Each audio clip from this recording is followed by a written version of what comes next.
Welcome to episode 22 of the Developing Life podcast. We are diving deeper and deeper into the possibilities and complexities of artificial intelligence, encountering more and more opportunities and an equal amount of challenges along the way. But before we wind up way over our heads, how do we make sure that the technology does not swallow up the human experience? Today, we are excited to have with us technology executives and husband and wife duo, Dave and Helen Edwards. Helen and Dave have been working together since 2009, stepping into the AI space in 2012.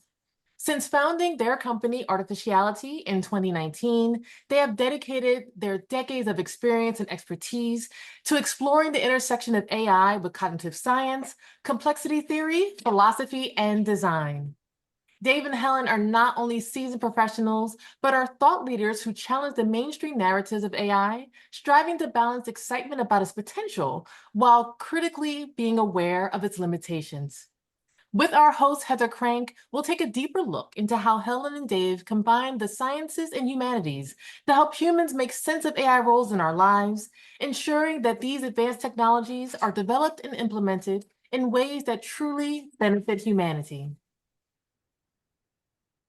Thank you, True.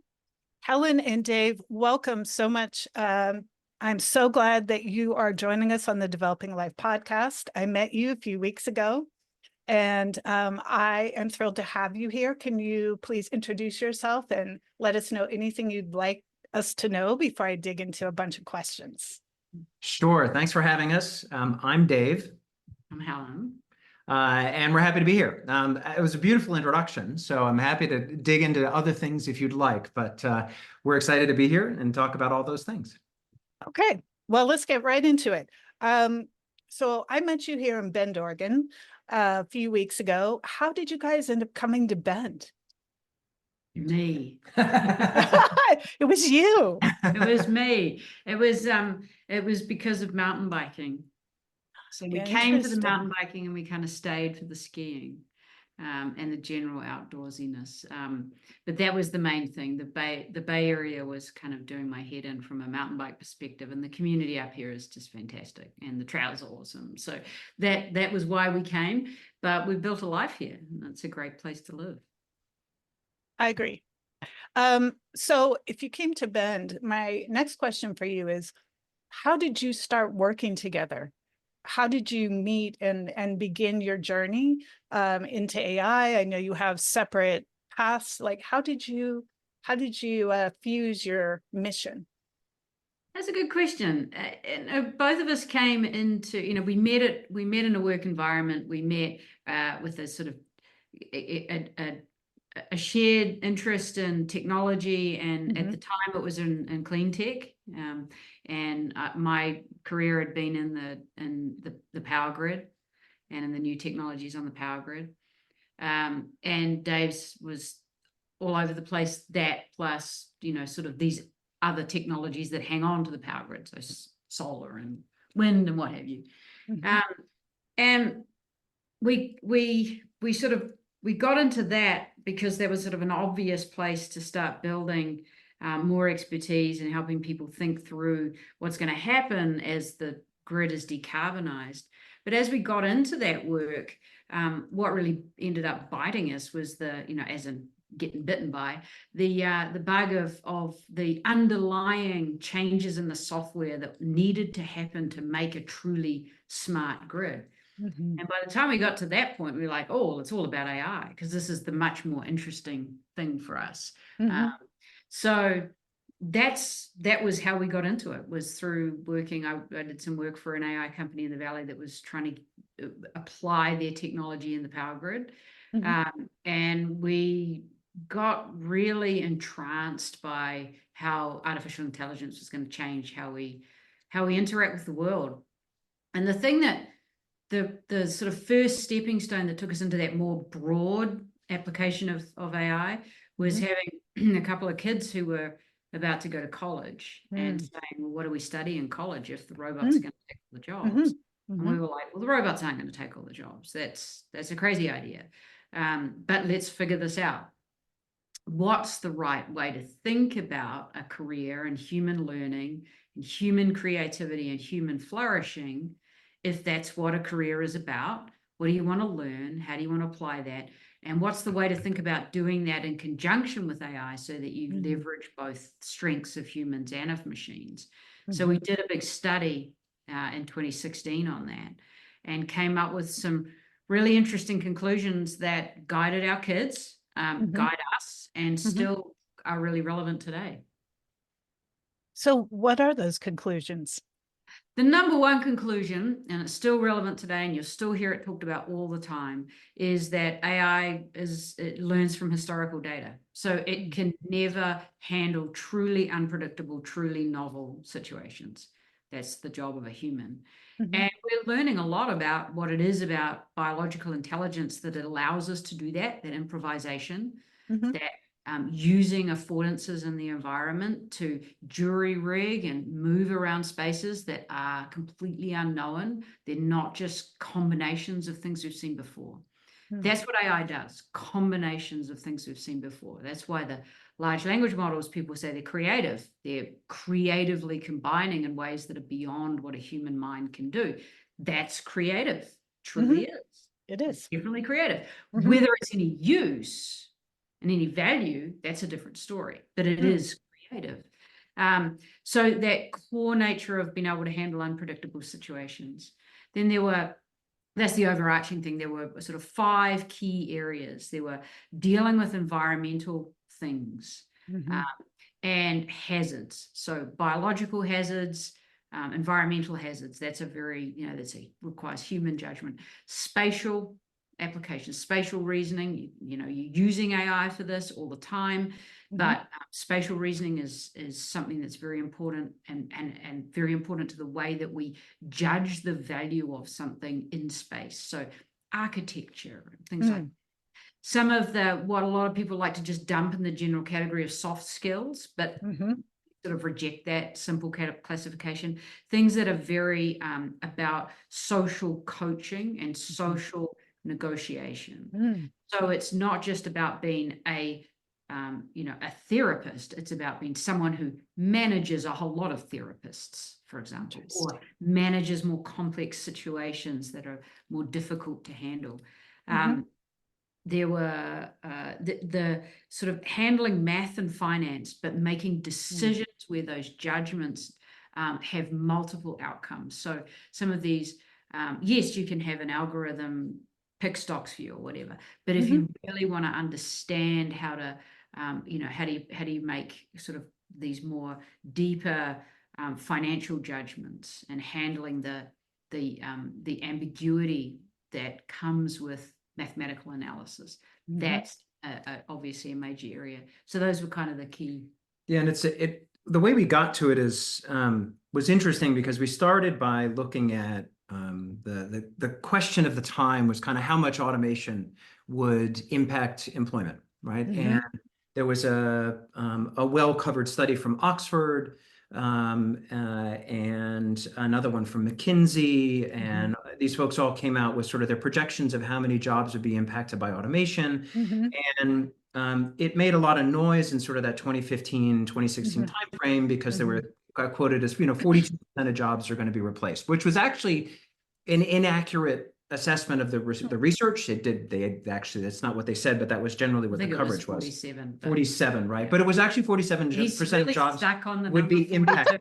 Because 42 is the answer to everything in the universe. Yeah. So if you ask him any question, he'll say the answer it'll be is 42. So, but it was it was actually that 47% of jobs would be impacted. But we sat there and said, well, we weren't quite convinced of how the studies were done and so forth. So we did our own. And so we started by looking at the entire, database of the U.S. Bureau of Labor Statistics. We used our own projections of all of the different types of tasks and skills and capabilities that AI had at the time and how we projected how that would be developed over time and applied that against this huge database of all jobs and everything that everybody does at work.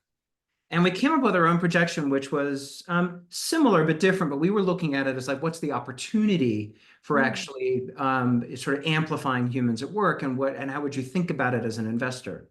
Then we took it and we said, well, hold on a second, let's not look at where the automation is. We're curious because our kids were saying, what do we go study in college? Let's turn this upside down.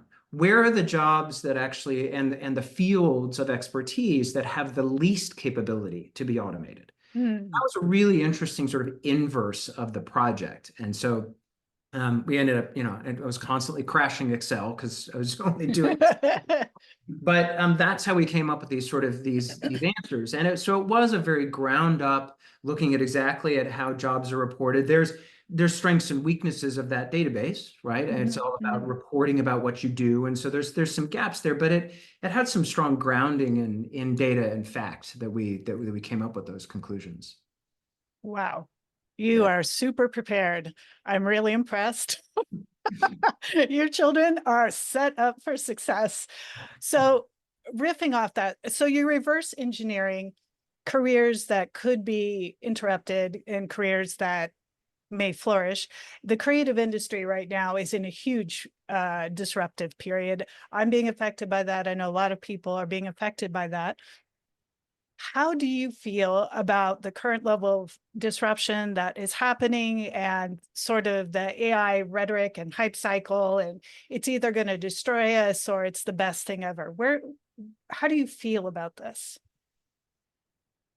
Or your thoughts? I think that I think that at the moment, I feel like we're in sort of what I hope would be the worst part of the cycle for the sort of anxiety for the creative industries, right? Because there's there's an expectation, a projection of of incredible capabilities from AI and creativity. And there's some that are there.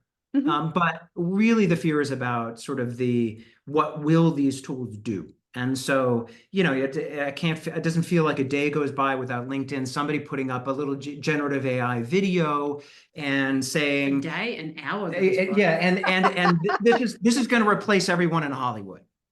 And as long as you stop with a small amount of critical thinking, you'll recognize that, guess what? Sure, there's a lot of, repetitive content that can come out that might be able to be replaced based on previous data. But if you stop and watch any TV show that seems a bit too predictable, then it's not a very good production. And that's, anything that's, as Helen was saying, anything that's novel, anything that's new, right, is something that is, anything that deals with unpredictability is a truly human skill set that we have and we will have over and above AI for quite some time, if not forever. Well, for as long as we keep doubling down on transformers. Exactly.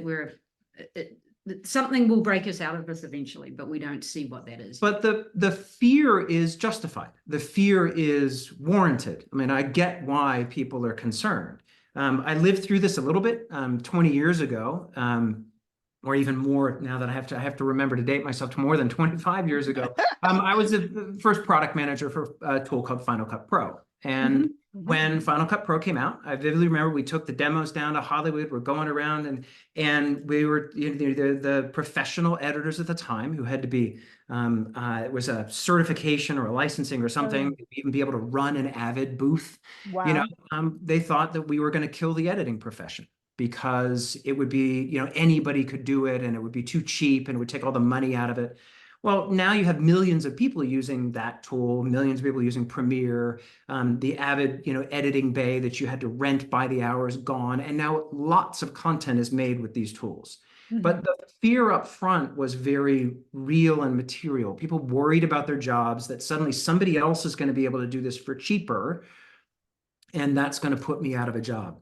That is a constant, refrain. Now, I don't think we are the techno optimists who say, well, guess what? We'll always find something better to do, right? There is patterns that new technologies have created new fields, and there's disruption that's painful, but other jobs emerge.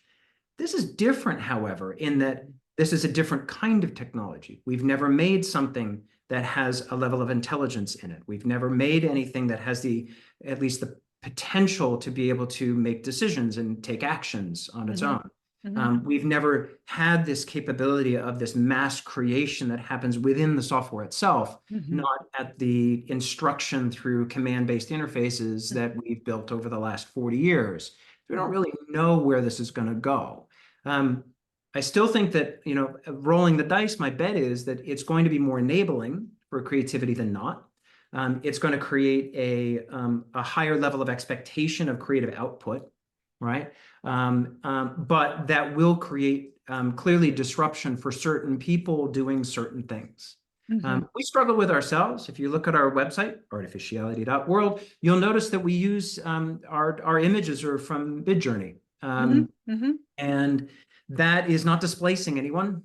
Really, I mean, if this tool didn't exist, maybe we'd still be using Adobe stock, which obviously does have a revenue source behind it for photographers and image creators.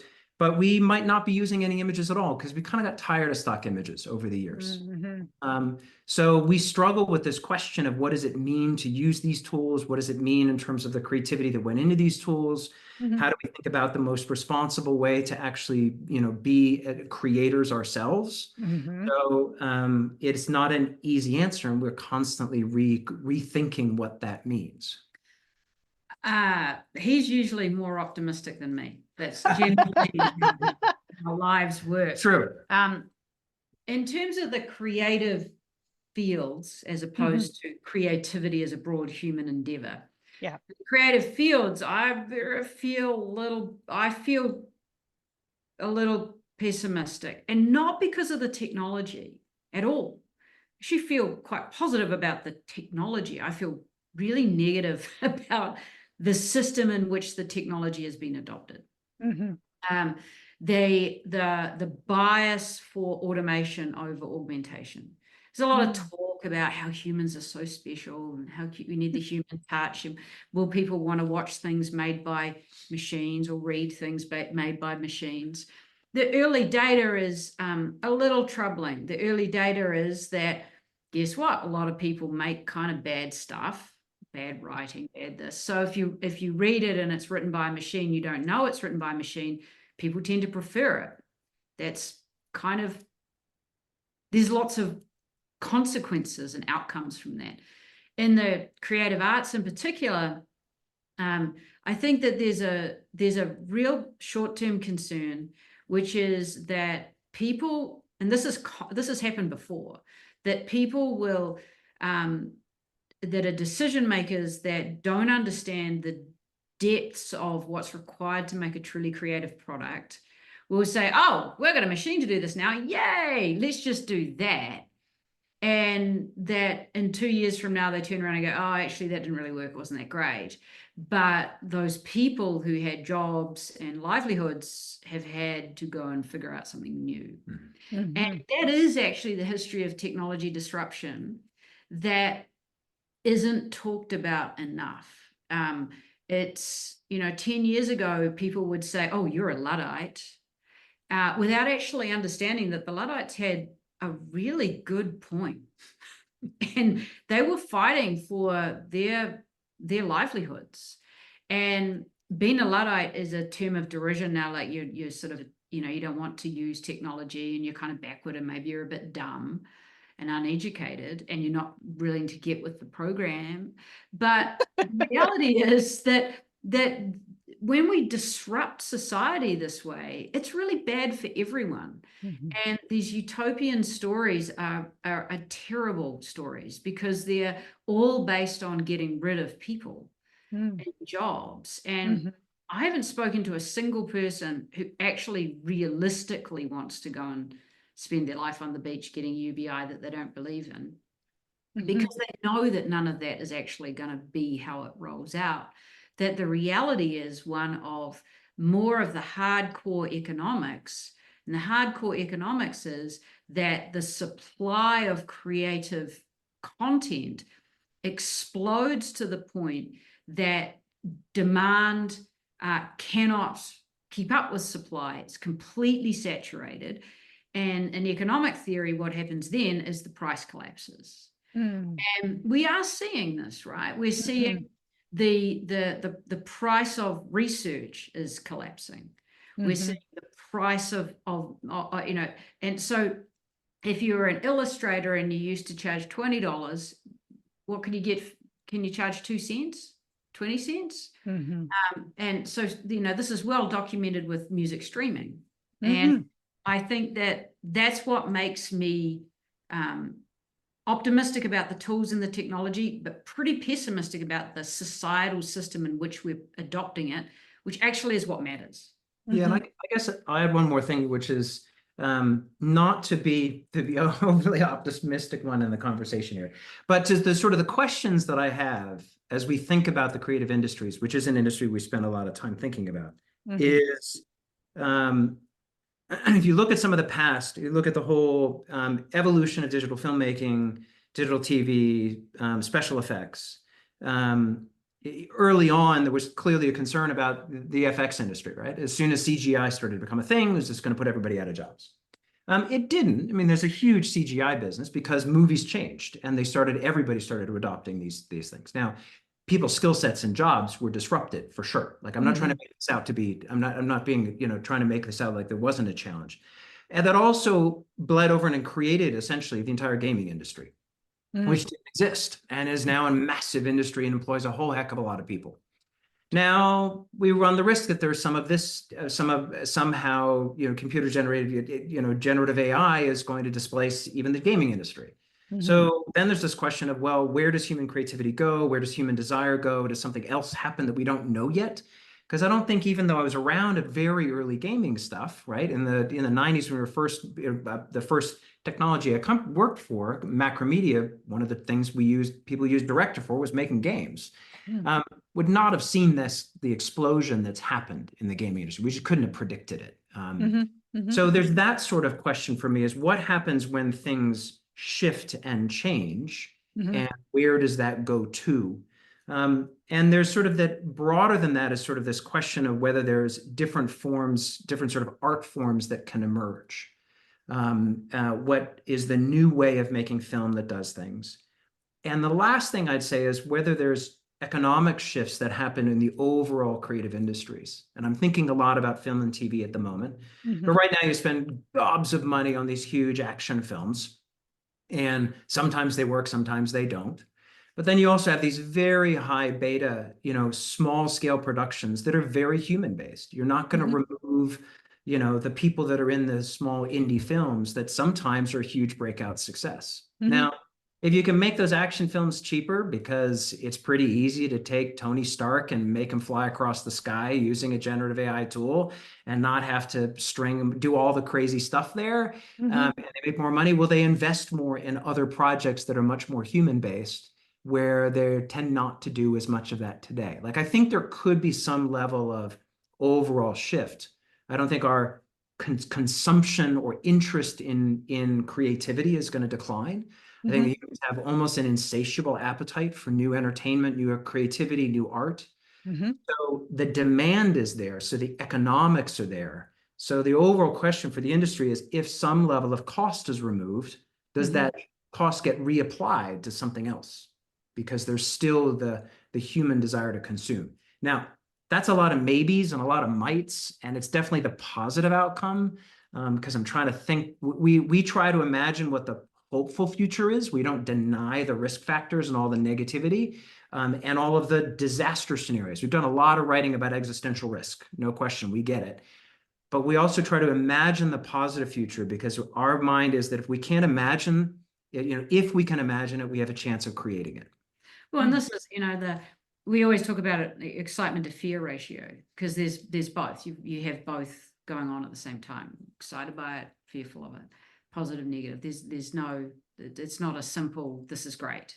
And anyone who says it's all great is just deluded, flawed thinking, not rational. And what makes me optimistic overall is that this is kind of an evolutionary event, right? We'll get through this. There'll be new state spaces on the other side of this. There'll be completely new ways of thinking about what creativity is. And as we encode more and more of the human experience into these tools, there's more opportunity to see things that we've never been able to see before, to experience things we've never been able to see before. We haven't even started designing those. We haven't even conceptualize what it might be like to use an AI to truly understand how someone else is feeling, or to in a useful way. We haven't, I mean, obviously there's a negative side to that as well, but to enhance our own creative skills. So we're so early in this. I think the short-term disruption is really troublesome because it doesn't happen in a vacuum.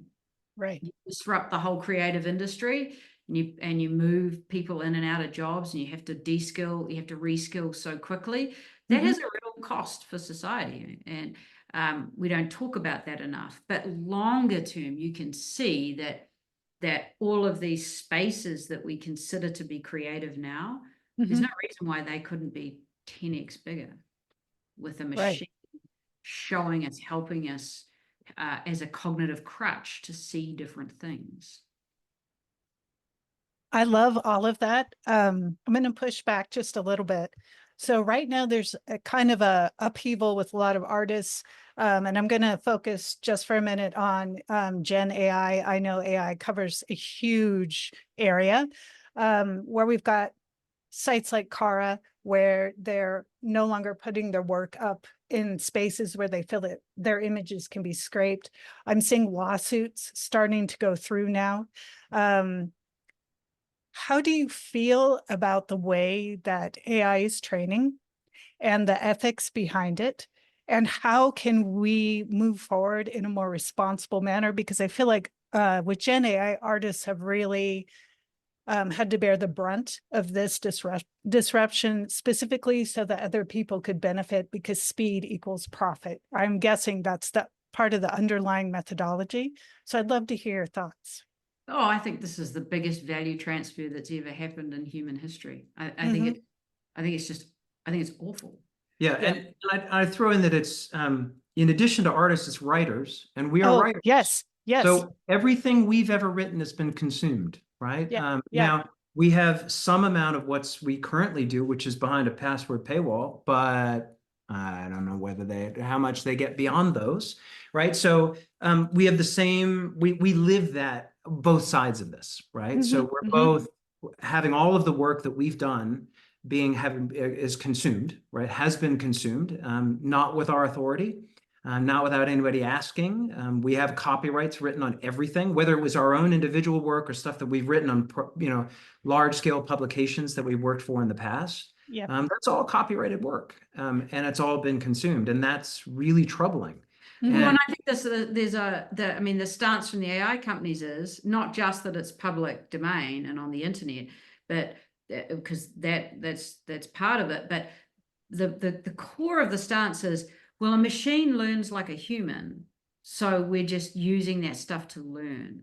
And we know that there's been enough cases now that doesn't really stand up from lots of different reasons. And I think that it goes back to the point I made before about the socio-technical system that we're putting this into, that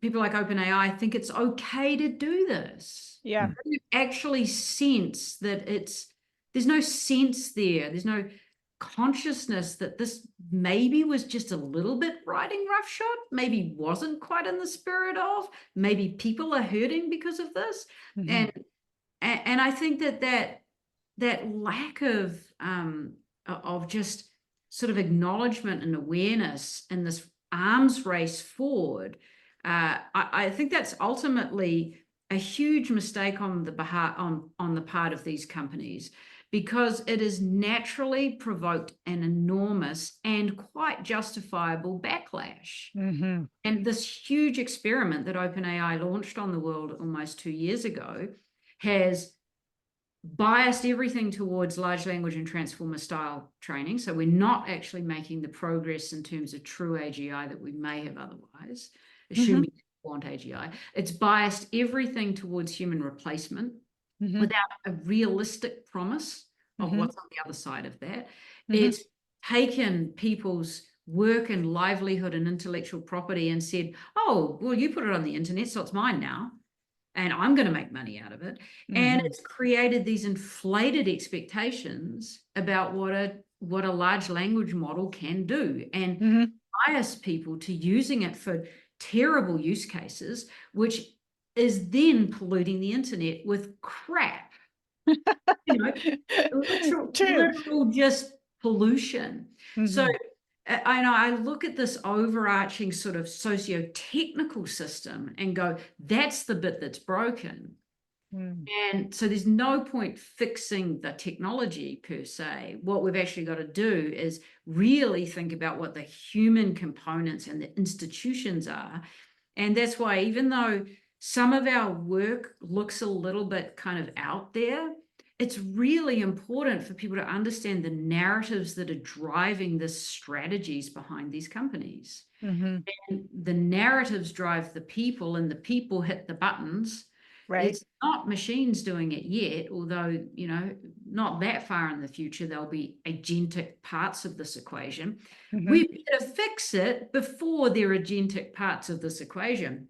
Because if we just have ChatGPT with its full agency going into the world doing things without it even being a prompt window from a person, God knows what crap it's going to come up with. And even though these models are incredibly useful and they're incredibly valuable and they're a massive step change forward in human understanding of what we create with knowledge, this abstraction that we have called a large language model, that is a planetary scale intelligence that represents us. If we set that on the world now with the current bias towards getting rid of people and making the top people rich, apex predators, it's not a good, that's not a good outcome.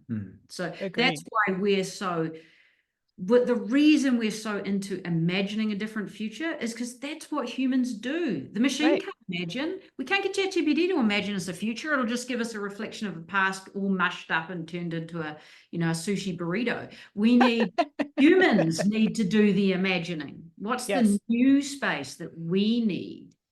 So some people think that us saying we should imagine a better future with AI is kind of like, you know, unicorns and lollipops and rainbows. It's not. This is hard. We have to do this. It's the most responsible thing you can do in AI at the moment, is an alternative narrative than the one that's been pushed on us. Yeah. I think there's a, you know, the part of the challenge is that we have established some level of norms in human to human consumption of other people's work, right? We had a fascinating conversation on this general topic with a musician named Jonathan Colton on our podcast. And Jonathan's interesting because he comes at the topic of saying, look, when I write songs, I mash things up over all the things I've ever listened to, right? You know, and you know, I don't really know where I'm borrowing from other people. And there's some level of what the AI is doing, which is similar to what I do. Well, that is the argument from the AI companies. Now, that's great when you're a human, because it's a biological piece of meat doing all of the updating of the model. It is, but also when it's a model owned by someone. Yes, but also there is a distinction in that there are established norms and laws that support what he can do and can't do. Right? Now, sometimes that works, but you got artists who come out and say, you've copied my work, and there's some sort of lawsuit, and there's been a whole bunch of that going on in the music industry, in particular over the last couple of decades. Sometimes it doesn't work. Jonathan himself got himself stuck in one of these. So he did one of his top songs was he actually created a version of a Grandmaster Flash, you know, rap song, but he created a whole melody to it, and it's this great little guitar thing, and it's awesome, right? And he got ripped off by the TV show Glee. Because they performed the song with his melody, which did not exist anywhere else in the world. But based on the laws and the way that song laws are established, he didn't own that melody because it was a cover of the original song. And so the most he could do is call them out on it. He has a huge fan base who made a big stink out of it and whatever. But sometimes the laws don't work even in the human-to-human part of the collaboration. Right? It's not there to support the artist and what we really think is true art and their true contribution, which is what Jonathan definitely had. Now, what we're moving into in a world is where we have zero norms and zero laws and zero ideas of protections. When you deal with a machine that does this, we have nothing. And I think the biggest problem right now is just this mass rush to adoption, but we haven't figured out what we culturally believe is an okay use of this tool or not. Yeah. So What for instance, I'll feels give you, fair, so you know? we, as I said, we worry, we grapple with what should we use as images.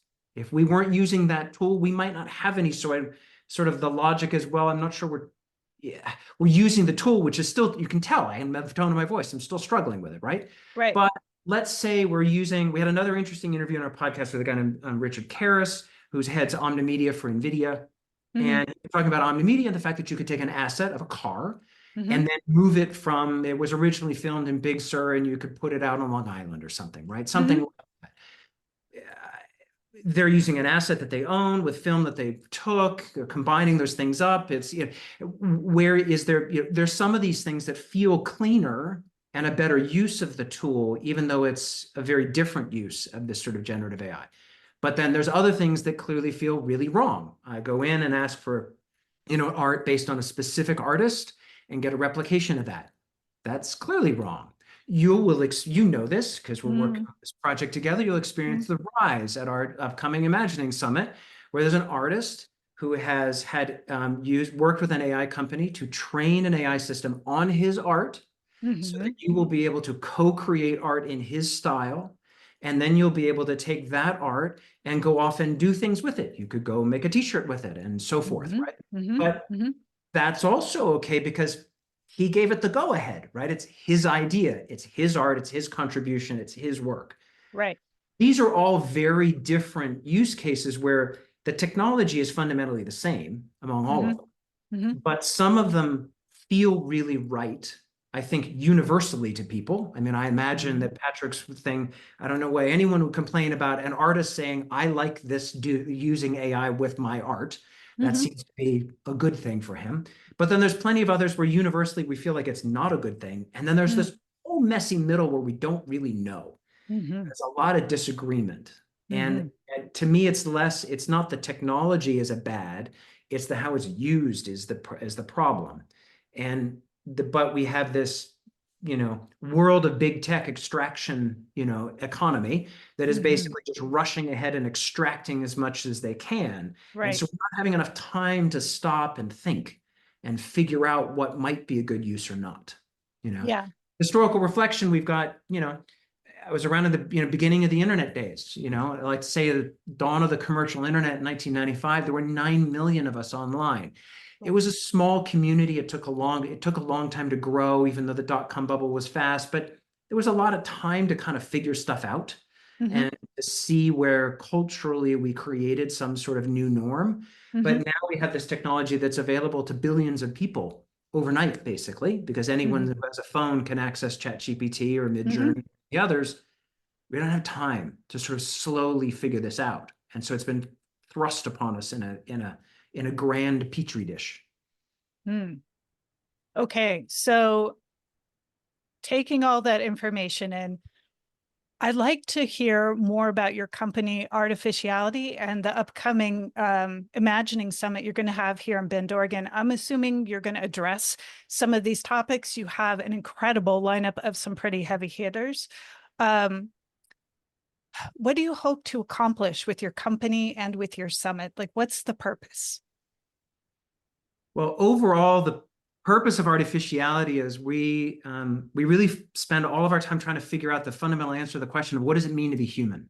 And how is that changing with this increase of synthetic in our life? This sort of synthetic organic merge that's happening.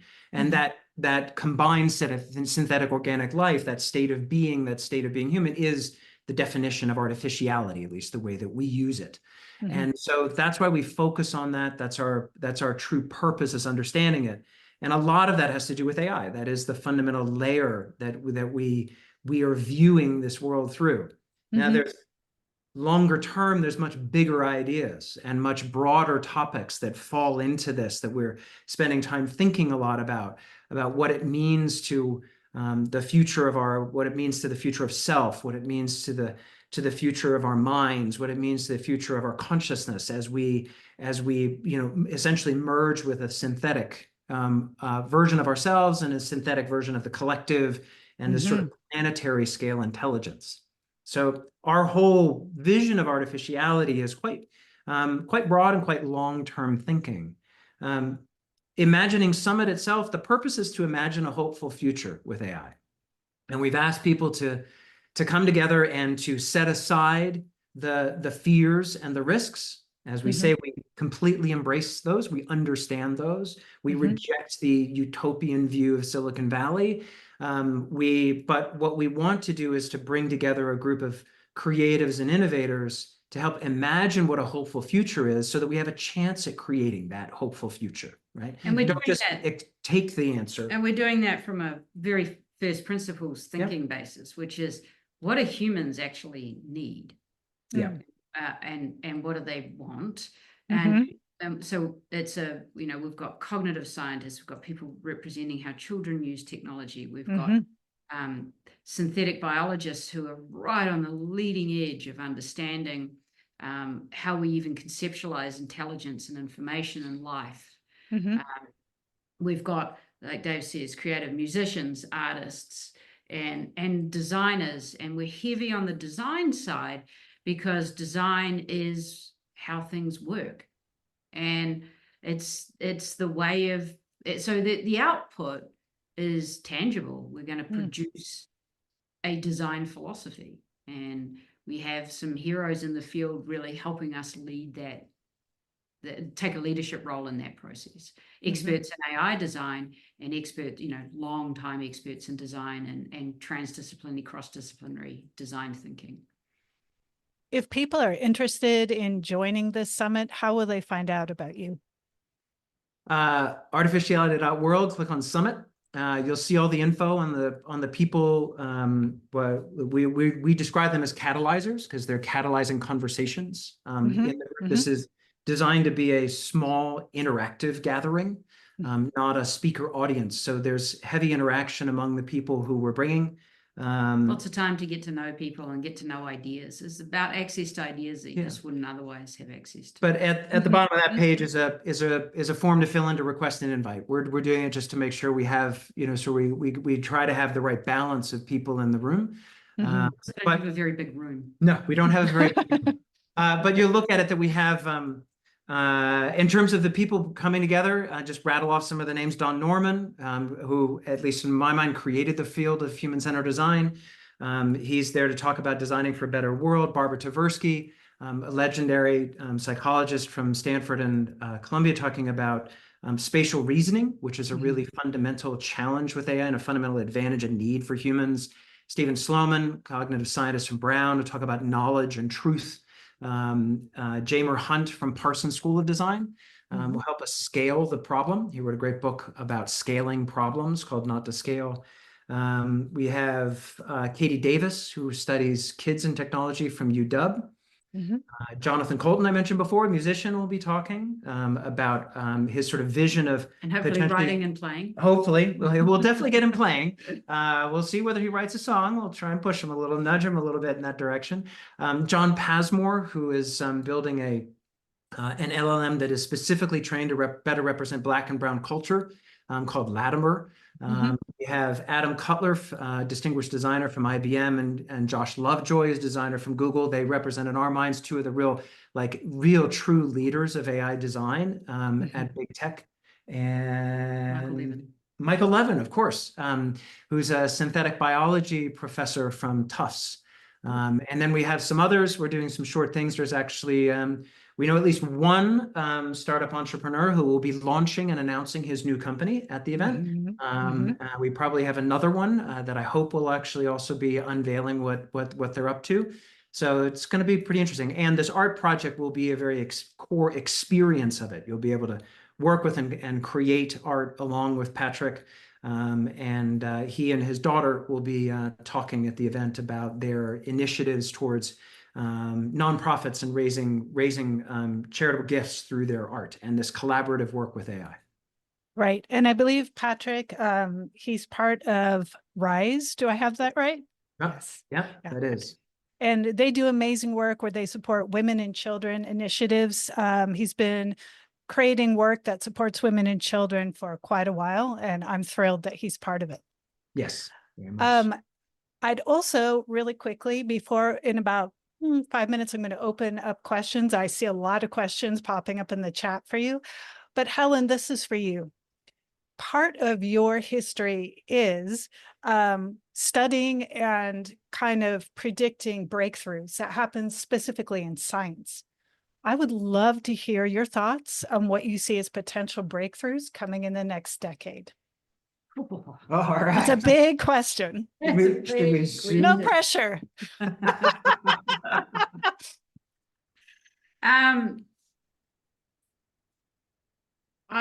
Okay, so I'll How go much time do you have? I'll go to the Give me cliff notes. yeah, I'll go to the areas that I think are the sort of the most promising, where maybe less of a breakthrough idea and more of like significant paradigm shifts. Where are we actually, in the Kuhnian, like actually like definition of a paradigm shift?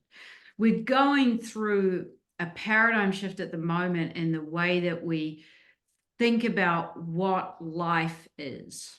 And that has real consequences for the development and use of AI, because it's very hard to, we don't, when it comes to figuring out what is actually alive and what life is, the science is going more and more towards life being about information at its core and computation and replication as part of this. Now, a lot of this is coming from lots of different angles. It's coming from people thinking about the nature of like origin of life, cosmology, that and where does agency come from? How can that possibly exist? Do we have free will? This sort of revolution in physics. But what it means for breakthroughs in AI is that we will get through this moment in time where we're kind of obsessed with large language models and transformers, and we will see breakthroughs in new ways of and new types of models and new types of algorithms. And you can see the sort of the pressures on the transformer architecture at the moment in terms of the nature of the compute, the question over scaling laws. You just feed it more data, will AGI just pop out? No, I don't think it will. So there will be a breakthrough, I think, another way of thinking about the architecture of AI. So that's one. The second one is on the human side, we're not there yet, but I think we'll start seeing a bit of a breakthrough in a theory of consciousness. There are many theories right now. There's sort of leading ones, sort of not. But we kind of want to understand whether consciousness is an outcome of being alive, or whether it's an outcome of information processing, or whether it's always been there from the beginning, as some people like to think. And we're really wrestling with some deep philosophical questions in science around this, around how we think about subjective experience versus an objective reality. So it goes to the core of how we understand reality, and something will break in there. There'll be a breakthrough in there somewhere. Now, for most people, that's kind of like, what? Who cares? Just give me my mushrooms and let me move on. But the reason we care about it is that if we understand what it is that gives us a conscious, subjective experience, that mine is different from his, like we know how the retina works with wavelengths. I don't know if his version of red is the same as my version of red.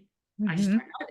But if we get to if we get to this point where we have these theories are grounded and landed, then I think what will happen between AI and the biological side is we'll do the same with consciousness as we're doing now with intelligence, and as we did with bias, which is we'll build systems that allow us to explore how much we understand it. Interesting. And it'll be just like it was with bias. We put it out there in math, and we can reason more precisely about bias in society. And I think that's one of the reasons why we have so many more conversations about prejudice and bias and all of that in society. One of the reasons is that we have the data on it now. We're able to reason about it. Mm. Now the word intelligence is dematerialized because we're building it. And as Feynman said, if I can't build it, I don't understand it. And so as we get these theories of life, these theories of consciousness, these new theories of matter, then all of that we'll test those by trying to build them. We'll try to build life. We'll try to build consciousness. And it won't just be in labs. It'll be on devices. It'll be in apps. It'll be in, connect, the neurotechnology, or the next AirPod will be a thought to text AirPod. I won't say, hey Siri, put on my podcast. It'll be, I just think it. Sorry, I'm not sure who's speaking. Right on cue. Enough. Oh my God. That's brilliant. So it actually gets really tangible really quickly. So what sounds really far out there and like kind of sci-fi, these technologies are actually doing this now. These theories and this empirical work is happening now. Apple patented the next AirPod to have an EEG. That is thought to text. Wow. That is there. That is so that I don't have to say, hey Siri, turn on my podcast. I just have to think it. Wow. Sorry, I'm not sure who's speaking. Oh my God. It's really good. Poor Siri.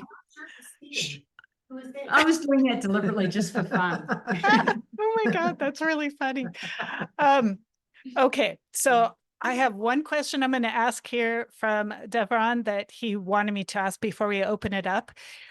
He says in the World's interview, you talk about the incredibly valuable gift we have as humans to synthesize information, make micro decisions along the way, which result in a human story or connection. He'd like you to talk about that a little bit more. What does that mean? Well, what is human connection? What is human connection? Well, you do the human connection. I'll do this, because you're the connector guy. You go And I'm ahead the first, though. I think you synthesizer. said Well, I think I did say that. it sounds like a you thing to say. I mean, what do we do when we synthesize? You think about I'll start with what's the difference between synthesizing and summarizing. Summarizing is something that ChatGPT can do. Can take a whole lot of facts and just sort of put them together and summarize it. Synthesizing has a value judgment. And value judgments come with consciousness and feelings and emotions. So as you synthesize and you make all these little, like, you think how long it takes for an idea to go from my head to his head and back. And what he does with that idea before he turns it back to me. That is connection. Solving problems together is what connects humans. If we didn't have to solve a problem or create an opportunity together, we wouldn't have a connection. It's doing those joint things together that makes the connection. But his brain is different than my brain. And I'd like to know more about that. I'd like to get inside that, like to get inside. And it's all these little backwards and forwards, these little trading as we solve problems, and the empathy that goes backwards and forwards and amplifies that bit rate between us. Machines don't do that. They can't do that. We do that. And the fact that we feel something, that matters. That's why consciousness matters. It matters that we feel something, because the feelings guide how we make these value judgments as we synthesize things. And the fact that he feels something and I can detect that. Sometimes I can see it. Sometimes I can smell it. I know that you feel something. The fact he feels something matters to me. That's why reading something that's written by ChatGPT that someone else pressed a button on is boring, because we know that no one struggled in that. We know that they didn't feel anything to do that. They just hit a generate me text button. But so I think that process of developing human connection a machine can be part of that. AI can be part of that, but it can't replace it. And it certainly can't replace that process of synthesizing, because the synthesizing is all about a value judgment, and a value judgment is based on how you feel, and that's based on your consciousness. Machines don't have that. That's why I'm not so keen on machines actually having consciousness. And I'm not that jazzed about us always feeling like a machine does have consciousness even when they don't. And we know that that's what's happening. So there's a lot of gotchas in there, but that's kind of how I feel about that one. Okay.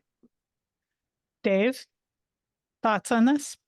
I mean, I think that the part of the question about connection is important because for me, because human connection is it's important. It's how we live. It's how we create a collective. It's how we have a community. It's what society is. It defines culture.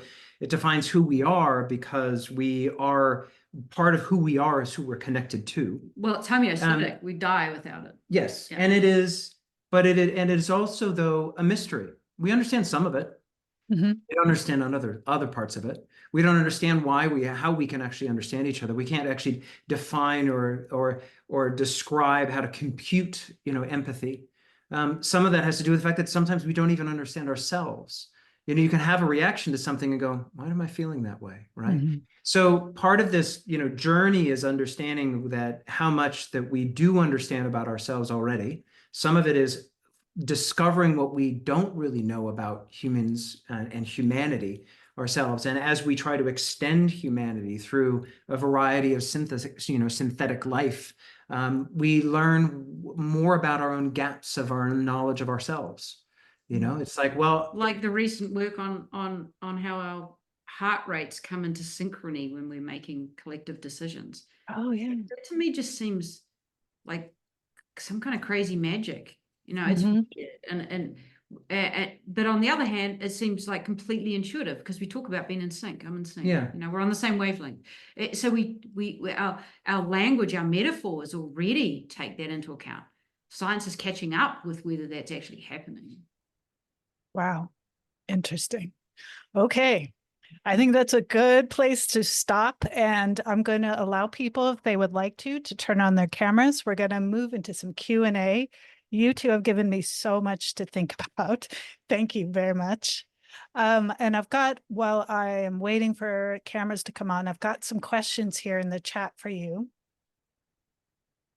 So Devron asks, in your opinion, can you define a few of the things that you feel are already just superficial hype? And in contrast, can you define 1 to 2 cases or applications you're excited about in terms of AI tech? Well, hype is at the moment generative search. Yeah. And some people are finding it really useful, but then they find that it's not useful and they change their mind. So generative search is not a fantastic use case. I think it can be made better. Will it take over how we use the internet and how we search? Mm-hmm. Maybe. If you talk to the people at Google about how they're thinking about that, the way that works is if the responsibility for discernment and accuracy is very much with the user. Mm-hmm. So that's an entirely different user interface to portray that level of uncertainty in a result or what have you. So I think that's one where I think there's a great use cases is in science. We have, let's just take a very simple example where there's how many scientific papers can people actually read? Like, you just can't. You need that to be collated and summarized and presented to you at the level of comprehension that you understand.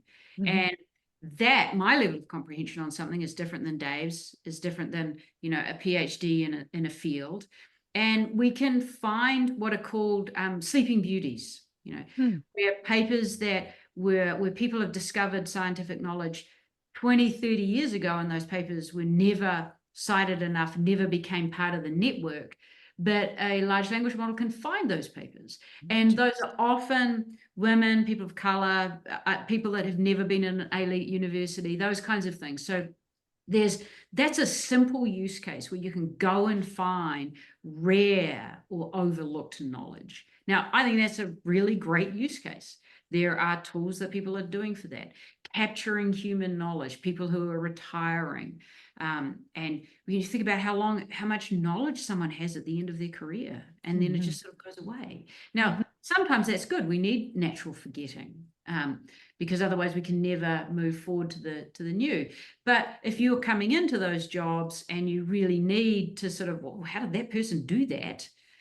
Sometimes it's really useful to know, and then it can be faster to know and then adjust than it is to reinvent from scratch. So those are simple use cases that I think these things are really well designed for. They're terrific at combinatorial creativity. Like that's just a slam dunk. Now, that doesn't, you need the human judgment that says, well, that kind of cookie's a bad idea and that kind of cookie's a good idea. But the ability to these convex spaces where if you imagine all of these different data points here and the machine can take them and fill in these places in ways that humans can't do. Those are incredibly powerful exploratory use cases. You never need to write a template again. You never need to write a checklist again. You just have them all there. We're starting to learn where there's good use cases like personalized tutoring, but where the big general foundation models aren't good for that. You need a design layer to help.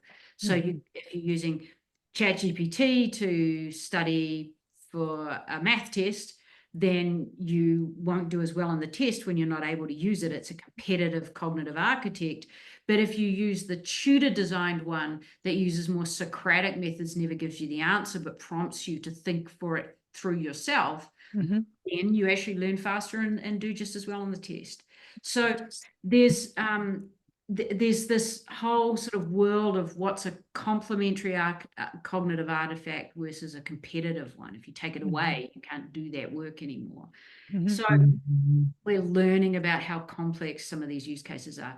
But I think there are some simple ones that really work. I'll give you a couple of bigger level concepts that I think are important. Big enough? Yours are bigger. So Oh first is we talk about transitioning from the attention economy to the intimacy economy.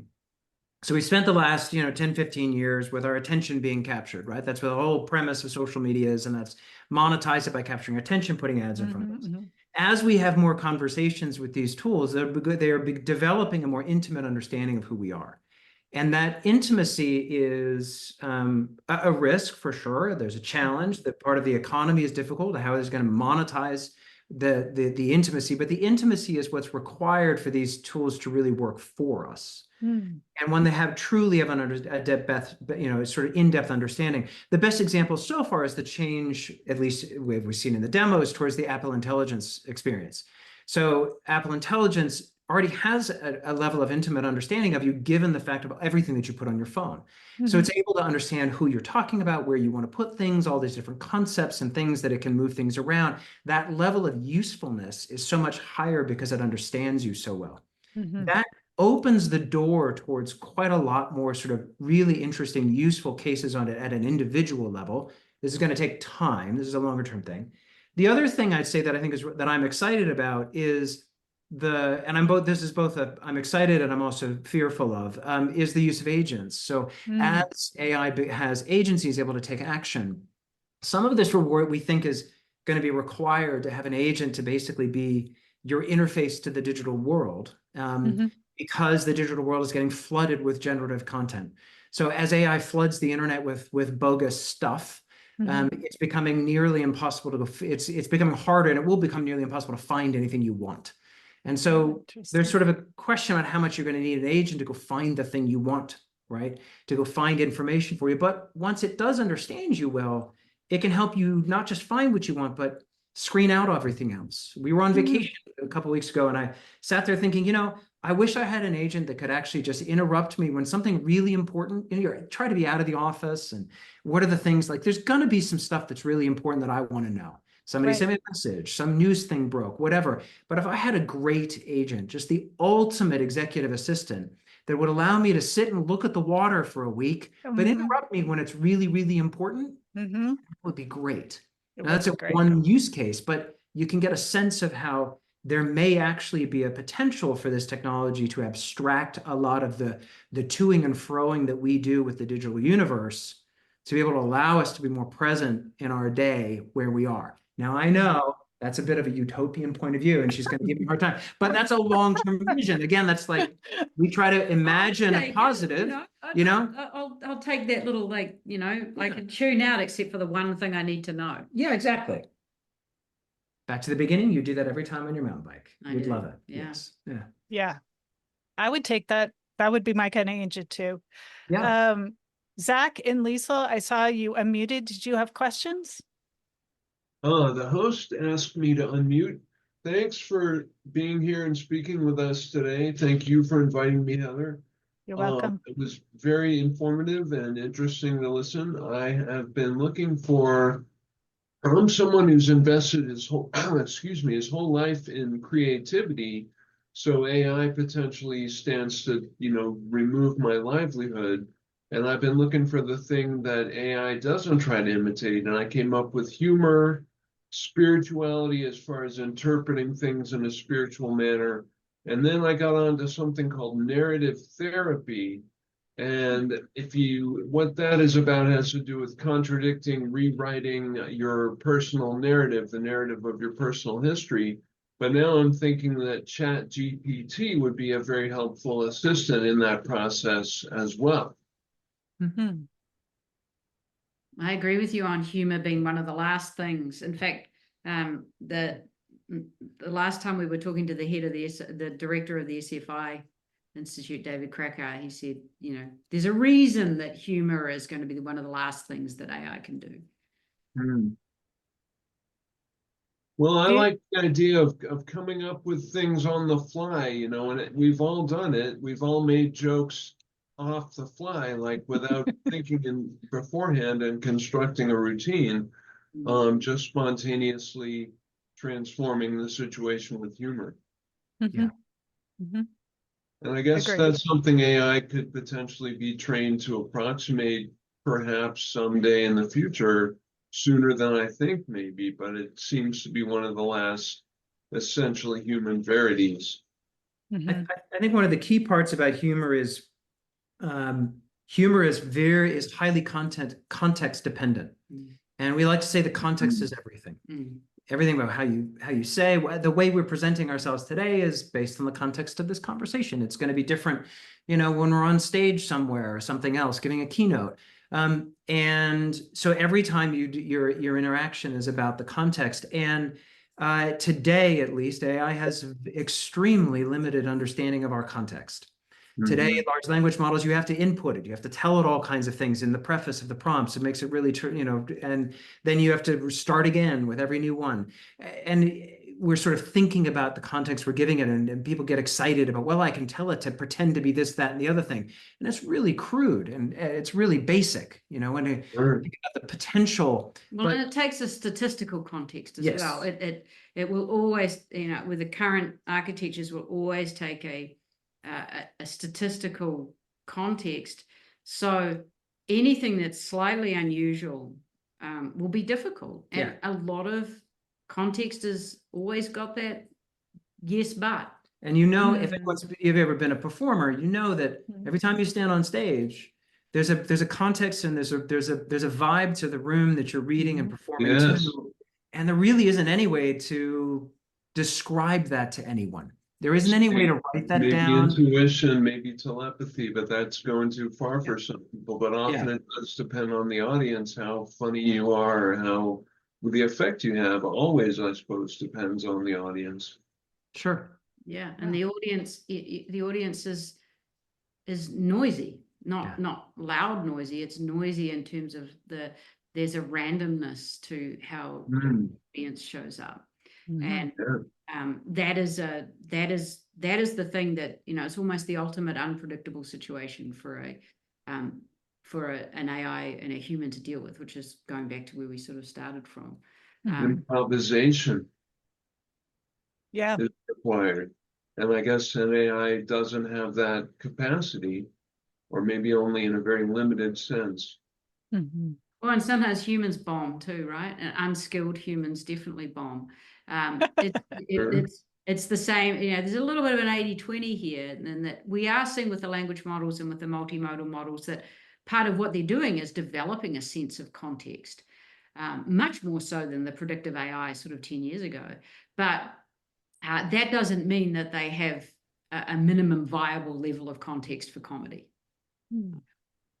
True. They've got a minimum viable level of context for writing a poem for someone's birthday, or a haiku in the style of Barack Obama and Taylor Swift, or something like that. Could an AI theory, I mean, I imagine they could, but could you say, come up with a comedy routine in the style of, Bill Cosby, Joe Rogan, whatever comic you wanted, and have it produce an approximation? It'll approximate it. Approximate. Is it any good? Does anyone want to look at it? That's Probably not. Yeah, probably not. Well, and it depends on the model, depends on the time, but it depends on what how the model's performing in a particular day. How it was trained. I play around with some of these models to try it in terms of voices that I know well. Even yesterday, I was taking something and comparing between ChatGPT and Claude, and rewrite this in the style of Bruce Springsteen, and just kid from Jersey, I know Bruce pretty well. So it's and in your bones. Strangely enough, Claude was terrible, and ChatGPT was much better. And that would have been the reverse in my experiment, a couple months ago. So the behavior is of the tools is still quite variable. Highly unpredictable. Yeah. Yep. Liesl, do you have any questions for our guests? We're at 1:11. I'm probably going to start to close this down in about 10 minutes. Hi, thank you. That was really interesting. I love hearing and learning about these types of things.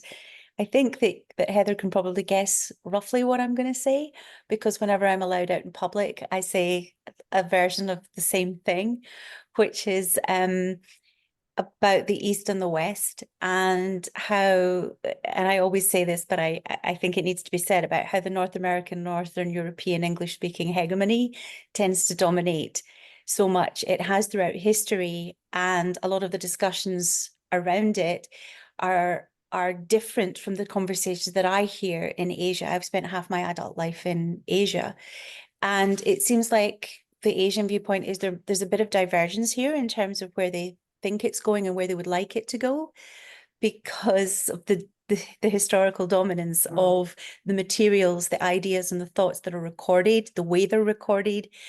And that goes down to everything from what's considered facts down to values. Of course, religion largely drives culture.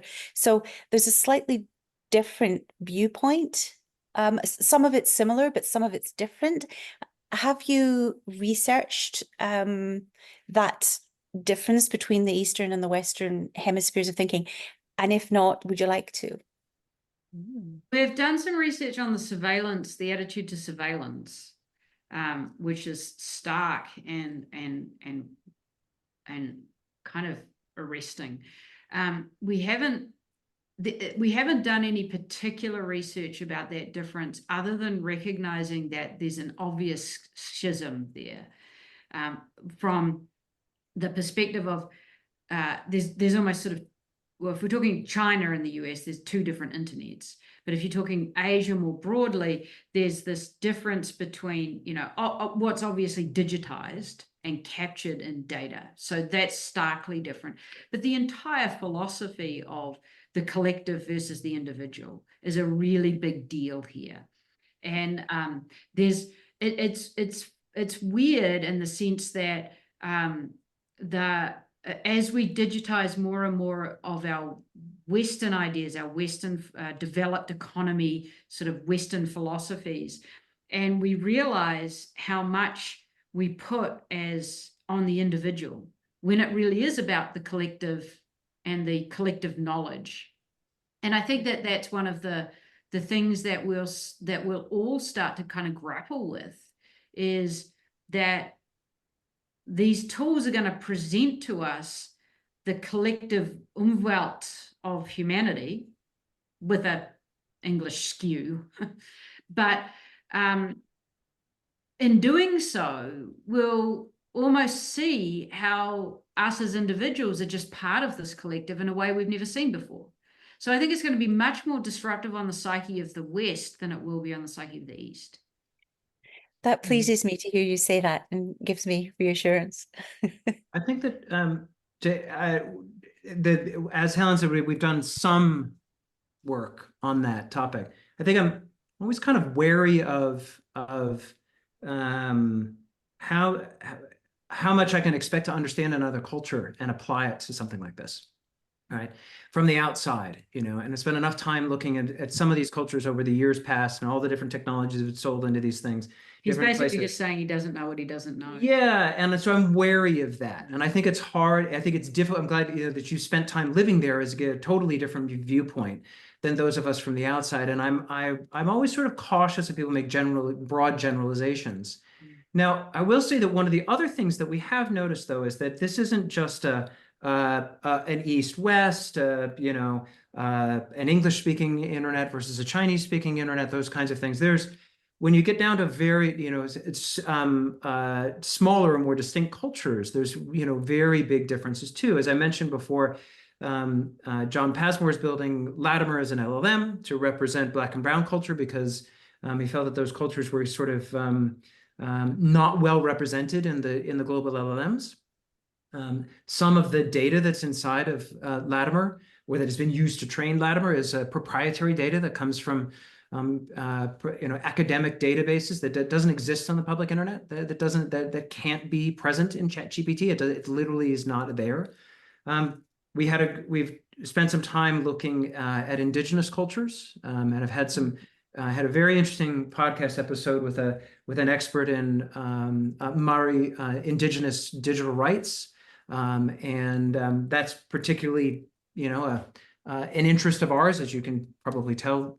Helen's from New Zealand, and so we have a lot of sort of focus on that and interest. But when you get to that level and thinking about hearing him talk about how the Maori people think about data, and how culturally it's only in the younger people now who feel like it's okay to actually have their picture taken and digitized. When you hear that moment, you go, well, okay, so there's generations of people in that culture who have not been photographed. Well, that's gonna make it hard for you to have a digital representation created through an LLM. Some of the things that he expressed in terms of common views of data and intelligence across the indigenous populations, how they think about culture and community and connection to the earth, is fundamentally different than what you'd consider the broad-based Western thought, because as you say, it's that Western thought is dominated by generally English-speaking white people. That's where, and a lot of the data that exists in the internet is dominated by that culture, because those are the people that were on it first and digitized first. And so we have this huge challenge of actually not having cultures that are smaller, less representative, being lost in these large-scale models that are dominated by particular cultures. One last little thing before you jump in is that we had the same experience. I was kind of surprised that actually the device over there recognized Helen's voice. I'm not going to say its name because I don't want it to wake up again, because actually for years she's been saying that it never understands her because she's got a Kiwi accent. Well, there's only 4 or 5 million people in the world who have an accent like hers. So guess what? The voice recognition systems just aren't that good, because they haven't heard enough of it yet. That's just one small little data point about how challenging it is to have these global planetary scale data systems represent what is an extremely robust and individualized culture across our humanity. Absolutely. And hard relate there, Helen, on the accent. I'm Scottish. There's 5 million of us, and we don't get recognized either with our accents. No, you probably have to put on an extra brogue because all it's learned is Sean Connery. All it's learned is yeah, Sean it's learned Connery. from movies. Come right? on, Billy Connolly. Yeah, Billy Connolly. There you go. Billy Connolly. That would be our favorite. It's interesting because I get frustrated when people do research in other parts of the world, and what tends to happen is they tend to talk to people who are English speakers, because I do speak several languages, and I think that gives you. I always have these arguments with people saying you don't need to speak the language to understand the culture, and I'm always really like, for real, are you kidding me? Because you know exactly why you're very, very clever people. But when people do go and do research, you're relying on intermediaries and interpretation of that language. So if we can even misunderstand each other, as you were talking about earlier, when we're using the same language and we have the same cultural sort of norms and values, and then you're trying to extrapolate meaning across several different interpreters, and the gap and the distance between what you're observing and what the reality is becomes even greater. I think before there was digitalization, there was a lack of information in these cultures, because if you're studying medicine, for example, in Laos, you're not going to find a lot of textbooks that were written by Laotian medical professors there. And if you don't read English, you're relying on translations. They're twice as long by the time you translate, and there's a cost. So even pre-digitization, there was a smaller voice, just even with textbooks across the whole world. And it'll be fascinating to see how people like you help shine a light on some of those discrepancies. But I don't underestimate Asia. Asian people are on it as well, and they're going to make sure that they're heard. There's a lot of smart people on it there. Yeah, and we actually want more complexity here. We don't want just English. I mean, English has simplified the world. It's more simple. It's easy to get around, and we can all travel and only really speak English.